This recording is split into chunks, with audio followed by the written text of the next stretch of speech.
Coba deh, lupain sejenak soal tank, rudal, atau jet tempur. Selamat datang di medan perang yang benar-benar baru. Sebuah konflik di mana senjata utamanya adalah narasi, amunisinya adalah cerita, dan targetnya, ya, pikiran kita semua.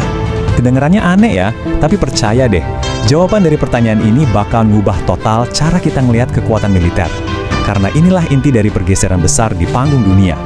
Pertarungan antara kekuatan kasar yang brutal melawan kecerdasan yang sama sekali nggak terduga. Oke, ini dia agenda kita. Pertama, kita bakal lihat gimana Amerika main pakai palu godamnya yang super kuat.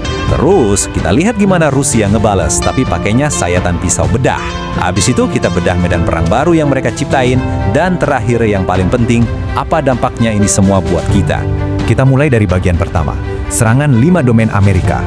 Coba bayangin sebuah pameran kekuatan teknologi militer yang, wah, masif banget. Sebuah pendekatan yang bisa kita sebut palu godam. Yuk, kita masuk ke sebuah skenario di masa depan yang nggak jauh-jauh amat.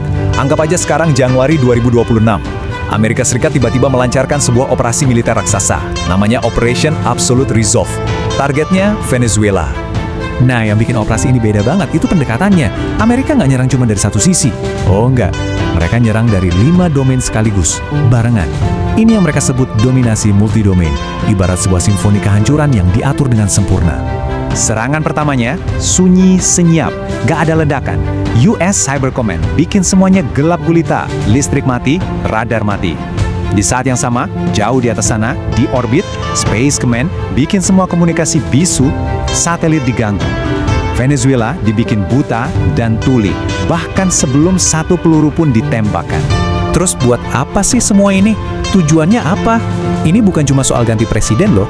Ini soal ngamanin minyak, melindungin sistem petrodolar, dan yang paling penting dari semuanya, ngirim pesan yang super jelas ke seluruh dunia, kami kembali dan kami masih nomor 1.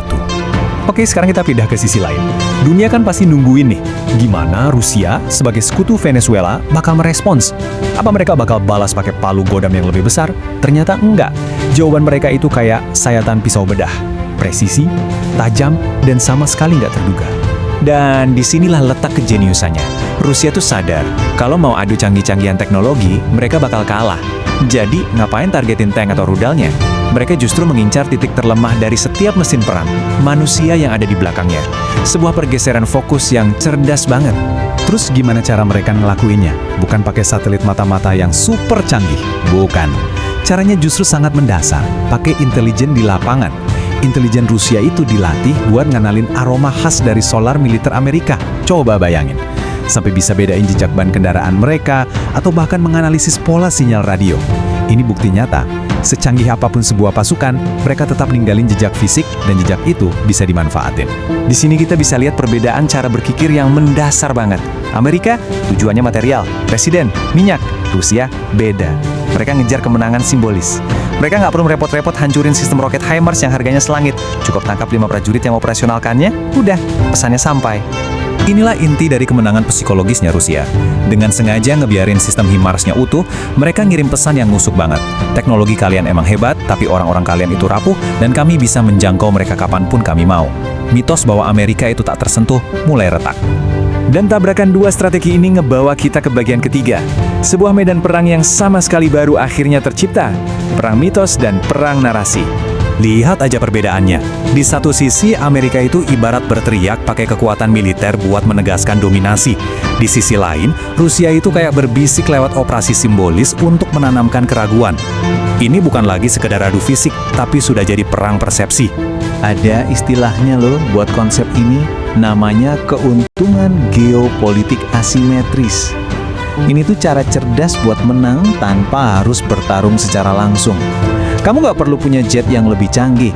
Kamu cuma perlu ngerusak reputasi dan citra tak terkalahkan dari jet lawanmu. Dan buat negara yang jualannya adalah citra kekuatan, wah, ini serangan yang sakit banget. Jadi, inilah inti perangnya sekarang. Bukan lagi soal siapa yang menguasai wilayah, tapi soal cerita mana yang dipercayai oleh dunia. Narasi Amerika, kami tak terkalahkan. Kontra narasi dari Rusia, setiap raksasa punya titik lemah dan kami tahu persis di mana letaknya.